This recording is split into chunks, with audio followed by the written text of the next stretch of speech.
안녕하세요. 저는 올해 50대 남성입니다. 저에겐 눈에 넣어도 아프지 않는 딸이 있어요. 저와 피 한 방울 섞이지 않았고 생김새도 전혀 다르지만 그래도 그 어떤 모녀 관계보다 돈독하답니다. 제 목숨보다 더 귀하고 소중한 하나밖에 없는 딸이에요. 여러분들에게 오늘 저와 딸이 어떻게 만나게 되었는지 말씀드리려고 합니다. 다들 저의 이야기를 들으시면 놀라실 거예요. 평범한 만남은 아니었다고 자부할 수 있거든요. 저는 20대 중후반에 아내와 눈이 맞아 결혼을 하게 되었습니다. 저희 집에서 제가 장남이기도 하고 남동생은 워낙 발랑 까져서 결혼은 꿈도 못 꿨죠. 그래서 다들 저만 바라보고 있었기에 결혼이 조급했습니다. 어머니는 결혼을 하기 전부터 아들아들거리며 손주는 무조건 남자여야 한다고 했어요. 사실 어머니가 다른 집에 비해 가부장적인 면이 있었죠. 그래서 항상 자기가 평생 제일 잘한 일이 2명의 아들을 낳은 거라고 말하고 다녔습니다. 어머니도 시어머니한테 아들을 2명이나 낳아서 예쁨을 정말 많이 받았다고 해요. 솔직히 저는 딸이든 아들이든 전혀 상관없었지만 혹시라도 딸을 낳게 되면 어머니가 많이 실망해 하실까봐 걱정이 되었습니다. 그리고 저희 어머니의 눈칫밥을 먹으면서 아내가 스트레스를 많이 받게 될 것도 걱정이 되었죠. 당시 결혼을 약속했던 여자친구도 저희 어머니의 성격을 알고 있었지만 그래도 저와 결혼을 하게 되었고 정말로 결혼과 동시에 어머니의 결혼 강요는 상상을 초월할 정도였습니다. 아직 신혼을 조금 더 즐기고 아이를 낳고 싶었지만 매일같이 그래서 아들 계획은? 아이 다른 집은 벌써 손주 보던데 라고 하며 눈치를 주었어요. 저희가 아직 분갈하지 않아서 어머니와 함께 살고 있었습니다. 그래서 더 심했던 것도 있었죠. 그런데 저희가 임신을 시도하지 않은 건 아닙니다. 사이도 좋았고 둘 다 임신을 원했기에 항상 노력했죠.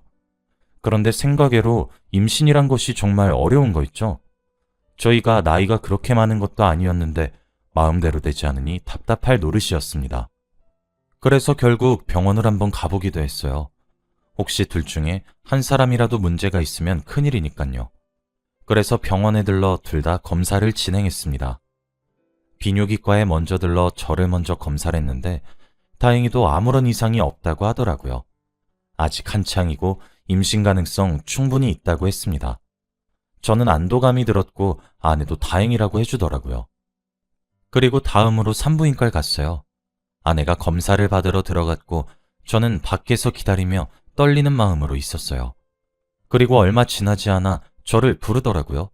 아내와 같이 검사 결과를 듣는데 의사 선생님께서 하시는 말씀은 정말 충격적이었습니다. 아내가 임신이 잘 되지 않는 몸이라고 하더라고요. 그 말을 하면서 의사 선생님의 표정이 좋지 않았고 저도 모르게 당황스러웠습니다. 지금 이 상황에서 제일 놀란 사람은 바로 아내일 텐데 제가 차마 위로해주지 못했어요. 아내는 강심장인 건지 눈물 한 방울 흘리지 않았고 저희는 산부인과를 나왔습니다. 뒤늦게 저는 아내를 위로해주며 괜찮다고 평생 둘이서 살자고 말을 했지만 아내는 오히려 괜찮다고 위로 안 해줘도 된다고 하더라고요. 아내는 둘이서 평생 같이 살자고 했습니다. 혹시라도 아내가 어머니에게 이 사실을 알리고 나면 혼이 많이 날 것 같아 거짓말을 하자고 했어요. 어머니한테는 아내는 아무런 이상이 없어서 임신이 가능한 몸인데 제가 무정자증이라고 하자고 했죠. 아내는 너무 고맙다고 자기도 내심 어머니한테 혼날 걱정했다고 하더라고요. 그래도 남편으로서 이 정도는 해야 된다는 생각에 저 때문에 임신을 하지 못한다고 말씀드리기로 했습니다. 그렇게 집으로 돌아와서 저희는 어머니에게 말씀드렸어요. 어머니는 그 말을 들으시고 뒷목을 잡고 쓰러지셨습니다. 그리고 상황이 조금 종료되고 그날 밤 아내가 저에게 말을 했습니다. 난임 치료를 본격적으로 받고 싶다고 하면서 말이죠. 그런데 어머니 몰래 병원을 다녀야 하니 분가를 하면 어떻겠냐고 했습니다. 집에 혼자 계시는 어머니가 걱정되기도 했지만 그래도 집을 가까이 구하면 괜찮을 거라고 생각했어요. 그리고 지금 상황으로는 제가 이 집에 있으면 눈치를 많이 볼 것 같아서 그러자고 했습니다. 저희가 짐을 싸고 나가는 날까지 어머니는 침대에 누우셔서 한 발자국도 움직이지 않았습니다. 그리고 저희는 분가를 하고 본격적으로 임신 준비에 돌입했어요. 아내는 병원을 다니면서 난임 치료를 받았고 저도 건강한 음식들을 먹으면서 임신 준비를 했죠. 그런데 아내가 계속 자기 병원에 따라오지 말라고 하더라고요. 저는 그래도 남편으로서 아내가 고생을 하니까 옆에서 도와주려고 했습니다. 하지만 아내는 계속 거부하면서 혼자서 잘할 수 있다고 병원으로 오지 말라고 하더라고요. 그런데 그때 어머니가 드디어 일어나셔서 어디를 바쁘게 많이 다니시기 시작했어요. 처음에는 관심이 없었는데 매일 바쁘다고 하시고 집에도 잘 안 계셔서 알아보니 저희 몰래 점집을 다니시더라고요. 그리고 몇백만 원씩 써가면서 구슬하고 다니셨습니다. 저는 어머니의 정성에 너무 놀랐고 거기에 쓰이는 돈이 너무 아까웠어요. 그런데 어머니가 말하시길 용하다는 점집 다 가봤는데 항상 어머니한테 무슨 소리냐? 둘 다 문제 없어! 이렇게 말한대요. 그 말을 듣고 조금 당황스러웠습니다.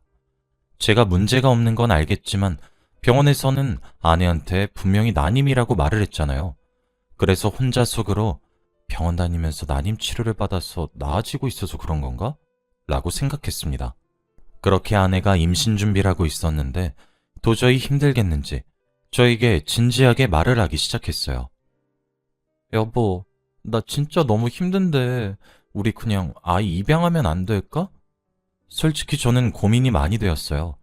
다른 사람의 아이를 제 아이처럼 키운다는 게 쉽게 되지 않았을 것 같거든요. 그래서 고민을 오래 하고 있는데 아내가 먼저 저에게 그럼 같이 보육원 한번 가보기라도 하자 라고 했습니다. 저는 아내의 말을 듣고 보육원에 가게 되었어요. 그런데 정말 많은 아이들이 있더라고요. 아내와 같이 보육원에 갔는데 한 아이가 아내 보고 갑자기 엄마! 라고 하며 뛰어와 안겼습니다. 저는 왜 엄마라고 하는지 당황스러워서 아내를 쳐다보고 있는데 아내가 제 눈치를 살피면서 사실 내가 여기 봉사활동을 자주 오는데 그럴 때마다 나한테 엄마라고 해 라고 했죠. 아이는 3살 정도 되어 보였고 여자아이였는데 너무 귀여웠습니다. 그러면서 아내가 그 아이한테 인사해 아빠야 라고 했죠. 그 아이는 웃으면서 제게 아빠! 라고 하며 안겼고 저는 그때 심장이 쿵쾅 뛰었습니다. 그때 마치 이 아이의 친아빠가 된 기분이더라고요. 저한테 자식이 생긴다면 이런 느낌일까 싶었습니다. 그때 마치 세상이 멈춘 기분이 들었고 그때 이 아이를 입양하기로 결정했던 것 같아요. 다른 사람의 아이여도 이렇게 사랑스럽고 저를 너무 좋아하는 아이를 보는데 제 친자식처럼 키우고 싶었습니다. 어느 아빠와 비교되지 않게 아이한테 잘해줄 수 있을 것만 같았어요. 저는 그 자리에서 아내에게 우리 이 아이 입양하자 라고 했고 아내는 너무 좋아했습니다. 아내는 저의 선택에 놀랐고 너무 기뻐했어요. 그렇게 아이를 입양하기로 하고 집에서 어머니에게 말씀드렸죠. 입양하기로 했으니 돈 몇백만 원씩 쓰면서 구타러 다니는 거 그만하라고 했어요. 어머니는 한 번 더 뒷목을 잡으셨고 입양하려고 하는 애가 여자아이인 것을 알고 더 쓰러지려고 하셨습니다. 그래도 저와 아내는 고집대로 했고 결국 아이를 입양하고 집에 데리고 왔죠. 방도 예쁘게 꾸며주고 정말 친딸처럼 살뜰히 보살펴 주었습니다. 딸이 부침성도 좋아서 저와 금방 친해질 수 있었어요. 시간이 지날수록 입양했다는 사실은 까맣게 잊은 채로 화목한 가족이 되었습니다. 어머니는 진작에 저희와 연락을 끊으셨고 손녀를 보러 오지도 않으셨어요. 그리고 저희 딸은 성격도 좋았는데 공부도 너무 잘했습니다. 학교에서 전교 1등은 놓치지 않았고 영재 수업까지 듣는 아이였지요. 선생님들이 다 탐내는 인재라고 합니다. 저희 부부는 학부모 상담을 하러 갈 때마다 어깨가 솟았고 기분이 너무 좋았죠. 딸은 효녀여서 그런지 저희 속을 한 번도 썩인 적이 없어요. 사춘기가 되면 반항도 하고 그래야 하는데 저희 딸은 한 번도 그런 적이 없습니다. 저와 아내가 당황할 정도로 말이죠. 그리고 저희에게 애교도 잘 부리고 항상 따뜻한 말을 해주어서 너무 행복했습니다. 제가 인생에서 제일 잘한 일을 꼽으라고 하면 단언컨대 제 딸을 입양했다는 거예요. 그렇게 딸은 성인이 되었고 이제 스스로 앞가림을 해야 할 나이가 되었습니다. 딸이 그러더라고요. 자기는 사업가가 되고 싶다고 하면서 자신의 미래 계획에 대해 다 말해주었습니다. 딸이 발표하는 말을 들으면서 저와 아내는 입이 떡 벌어진 채로 경청하고 있었고 순식간에 딸의 이야기는 끝이 났죠. 정말 야무지고 똑바른 딸이었습니다. 저와 아내보다 더 어른 같았죠. 딸은 원하는 대학교에 경영학과로 가게 되었고 거기서도 혼자 척척 잘 해냈습니다. 타지에 있는 대학교를 가다 보니 저희와 떨어져 살게 되었지만 그래도 듬직했어요. 늘 연락도 잘해주고 저희 보고 싶다고 애교도 부려서 기분이 좋았거든요. 그리고 딸은 정말 본격적으로 사업을 하기 시작했습니다. 대학교를 졸업하기 직전부터 찬찬히 준비하더니 이제 제대로 사무실까지 구하더라고요.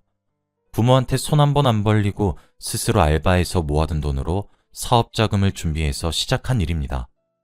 저희는 옆에서 응원을 해주었고 저희 딸이 잘해낼 거라고 항상 믿었어요. 그리고 정말 놀랍게도 딸의 사업은 나름 성공적이었습니다. 인터넷 기사도 여러 개 나고 인터뷰도 했죠. 어린 CEO라고 하면서 사람들의 입소문도 많이 탔습니다.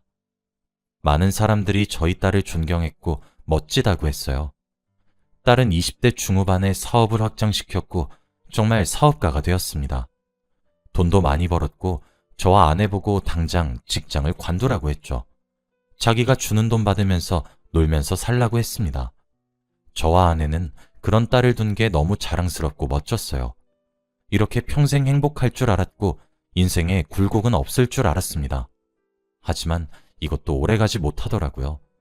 어느 날 누군가 저희 집에 저희 딸의 친아빠라고 하는 사람이 찾아왔습니다. 저는 한 번도 저희 딸의 친부모를 만난 적이 없었고 만나뵈려고 하니 보육원에서도 가지고 있는 정보가 없다고 해서 너무 답답할 지경이었죠. 그런데 이렇게 찾아오셔서 대뜸 저희에게 돈을 달라고 했습니다. 자기 딸이 이렇게 잘 사는데 돈 좀 달라고 하면서 말이에요. 솔직히 처음부터 친절한 태도로 저희를 찾아왔으면 말을 하지 않아도 돈을 드렸을 거예요. 왜냐하면 그분이 안 계셨다면 저희 딸이 저희 품으로 오지도 못했을 테니까 말이죠. 그런데 갑자기 당연하다는 듯이 돈부터 달라고 하니까 그 마음이 싹 식는 겁니다. 그래서 안 된다고 했어요. 저희 딸이 그쪽 친자식인 거 증명해보라고 했죠. 그러면서 그 남자는 제 아내를 쳐다보더라고요. 아내는 그 남자의 눈을 피했고 저는 상황이 이해가 안 돼서 물끄러미 쳐다봤습니다. 그러면서 저에게 당신 속고 있는 거예요. 지금 저 계집애가 어떤 일 벌이고 다니는지 알아요? 라고 하더라고요. 저는 그게 무슨 소리냐고 말을 했고 아내는 당황해했습니다. 아내한테 솔직히 말하라고 저에게 숨기는 게 있냐고 물었어요. 아내는 동공이 심하게 흔들렸고 결국 저에게 말을 해주었습니다. 맞아. 우리 딸 저 사람 자식이야. 야, 이 계집애야. 그게 끝이야? 너 사고 많이 치고 다니잖아. 여보쇼. 이년 지금 밖에서 뭔 짓거리 하고 다니는지 아셔? 이 사람 지금 딸 이름 대면서 이곳저곳에 돈 빌리고 다닌다고요. 그리고 당신 와이프랑 나 사이에서 나온 애가 당신 딸이에요. 저는 도저히 상황 파악이 되지 않았습니다. 아내가 딸의 이름을 대고 다니면서 돈을 빌리고 다닌 것도 충격인데 거기다가 딸이 아내의 친딸이라고 하니까 더 충격적이더라고요. 저는 뒷걸음질을 치다가 결국 다리에 힘이 풀려 넘어졌고 아무 말도 할 수 없었습니다.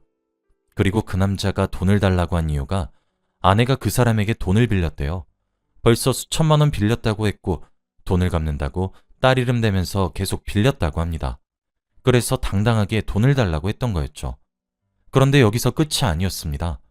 아내는 울면서 더 충격적인 이야기를 하기 시작했어요. 몇십 년 전에 산부인과에 가서 난임이란 결과를 듣기 전에 아내가 미리 산부인과 의사한테 부탁했다고 합니다. 제발 제 남편이 들어오면 임신 안 되는 몸이라고 거짓말해주세요. 라고 하면서 말이죠. 그래서 그때 결과를 말했을 당시 의사의 표정이 이상했던 거였어요. 보육원에서 딸아이가 아내를 보고 엄마라고 했던 이유도 정말 친엄마여서 그랬던 거고 난임 치료를 한다고 산부인과에 간다고 했을 때 보육원에 가서 딸이랑 놀다가 왔대요. 정말 순식간에 많은 정보를 머릿속에 넣으니까 과부하가 걸리더라고요.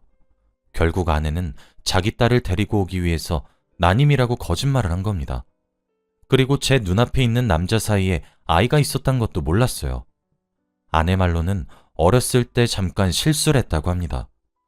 아내는 이혼만은 절대 안 된다고 했지만 저는 도저히 그런 여자와 한 집에서 살 수 없었습니다. 그 남자는 일단 보낸 뒤 조금 진정을 시키고 어머니에게 다 말했어요. 어머니에게 찾아가 말씀을 드리니 머리를 부여잡으시면서 아휴, 그래서 점쟁이가 둘 다 문제가 없다고 했구나 라고 했죠. 그러면서 제 등짝을 찰싹찰싹 때리시며 진작에 입양하지 말라고 했을 때 자기 말을 들었으면 이런 일 안 생겼을 거라고 했죠.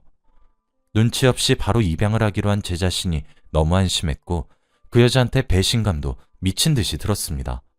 그리고 차마 딸한테는 무슨 일이 있었는지 말을 하지 못하겠더라고요. 지금 사업도 승승장구하고 있고 한창 기분이 좋을 텐데 망치고 싶지 않았습니다. 그런데 저 혼자 이런 생각을 한 거였더라고요. 결국 자신이 친아빠라고 주장하는 사람은 딸을 찾아가 모든 상황을 다 말했고 돈도 달라고 했습니다. 딸은 당황스러워하며 저에게 전화를 걸었고 그리고 긴 이야기를 나누게 되었죠. 딸은 자신이 입양된 사실조차 모르고 있었기에 많은 이야기들을 한 번에 알게 되어 정신을 차리지 못했습니다. 저는 딸이 진정될 때까지 기다려주었고 오랜 시간이 흐르고 딸이 말을 꺼냈습니다. 제 손을 잡으면서 그래도 내 인생의 아빠는 아빠 한 명뿐이야 라고 하면서 말을 했죠. 저도 모르게 눈물이 터졌고 저희 둘이 안으면서 펑펑 울었습니다. 얼마 지나지 않아 아내와 이혼을 하게 되었어요. 아내는 이혼 서류를 꺼내면서까지도 이혼을 한 번만 더 생각해달라고 했지만 저는 뒤도 돌아보지 않았습니다. 이혼을 하고 나서 아내는 짐을 싸고 집을 나갔고 어떻게 사는지 전혀 몰라요. 딸은 저와 주기적으로 만나서 밥도 먹고 이야기도 나눕니다. 그런데 엄마와 연락을 안 한 지 오래되었다고 하더라고요. 저는 매일같이 딸에게 신신당부합니다. 혹시라도 돈 갚으라고 하는 사람 있으면 바로 경찰에 신고하라고 말이죠. 아내가 아직까지 딸의 이름을 대면서 돈을 빌리고 다닐까봐 너무 걱정이 됩니다. 딸이 위험에 처할까봐 너무 두려워요. 지금은 어머니와 단둘이서 살고 있습니다.